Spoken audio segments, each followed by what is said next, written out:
Last time आपने एक interesting question पूछा था, वो पता नहीं ऐसे हम शायद डिस्कस कर रहे थे regarding anthropic principle. Anthropic principle को हम फाइन ट्यूनिंग ऑफ यूनिवर्स भी कहते हैं। आपने इमेजिन करो, आप परसों मैं 9th क्लास को पढ़ा रहा था gravitational constant, universal gravitational constant जी।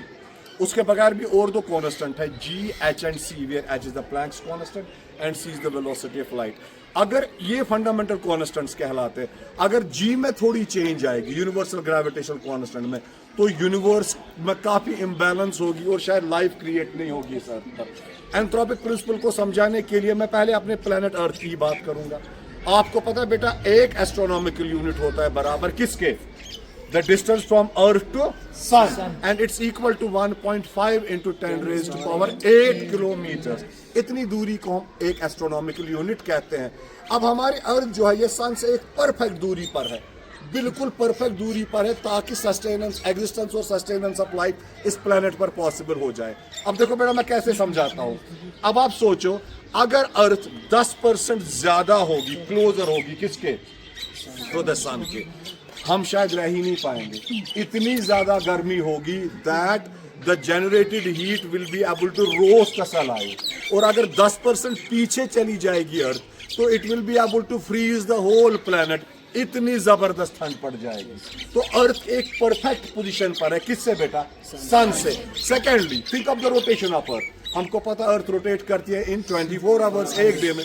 अब इसी रोटेशन पर सोचो, अगर 10% फास्टर रोटेशन हो जाएगी, 10%, it will generate winds which will start moving with the speed of 300 to 400 kilometre per hour. अब आप सोचो, ऐसे विंड में हमारी एग्जिस्टेंस कैसे पॉसिबल हो जाएगी? अब अगर यही अर्थ 10% स्लो रोटेशन करेगी, क्या करेगी?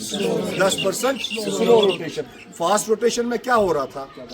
तबाही हो रही। 10% स्लो रोटेशन में our day will get longer, we will be prolonged to the sunlight। ठीक है बेटा, उससे स्कॉर्चिंग हीट प्रोड्यूस होगी हमारे प्लेनेट पर फ्रॉम 60 to 80 डिग्री सेल्सियस पर।